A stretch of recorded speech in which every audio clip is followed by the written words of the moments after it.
Episode की शुरुआत अस्पताल के उसी इंतजारगाह से होती है जहां गुलाम बैठा है।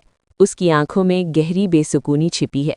सुंदरी अपने वालिद को चेकअप कराने आती है, उसका चेहरा खौफ और परेशानी से भरा हुआ। गुलाम की नज़र जैसे ही उस पर पड़ती है, वक्त गोया रुक जाता है। वो उसे पहचानता है, लेकिन सुंदरी को अभी तक शक भी नहीं कि ये वही शख्स है जिसने उसकी जान बचाई थी। दिल में एक अजीब सा तूफान उठता है। क्या गुलाम अपना राज छुपा पाएगा या मोहब्बत की शिद्दत में सब कुछ बता देगा? इधर बादशाह का गुस्सा आसमान छू रहा है। वो सुंदरी को अपनी मलकियत समझता है, उसकी हर हरकत पर गहरी नज़र रखे हुए है। जब उसे खबर मिलती है कि सुंदरी अस्पताल गई है, तो वो फौरन वहां पहुंचने का फैसला करता है।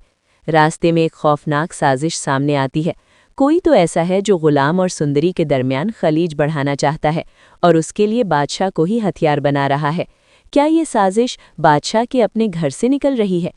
एपिसोड जैसे जैसे आगे बढ़ता है, एक्शन का सैलाब आ जाता है। गुलाम सुंदरी को एक बड़े हादसे से बचाता है। कार का ब्रेक फेल हो जाता है। तेज रफ्तारी, पुल पर जिंदगी और मौत का खेल। सुंदरी चीख उठती है, गुलाम उसे बचाता है, लेकिन उसी लम्हे एक बहुत बड़ा राज खुलता है। गुलाम दरअसल बादशाह का खूनी रिश्तेदार निकलता है। हाँ, ट्विस्ट ये है कि गुलाम बादशाह का भाई है जो बरसों पहले गुम हो गया था और अब वापस आया है ताकि अपना हक और इंसाफ हासिल कर सके। लेकिन कहानी यहाँ ख़त्म नहीं होती।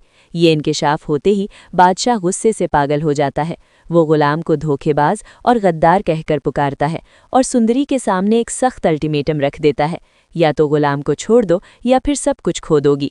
सुंदरी का दिल दो टुकड़ों में बट जाता है। वो गुलाम से सच्ची मोहब्बत करती है, मगर बादशाह की ताकत और धमकियां उसे मजबूर कर रही हैं।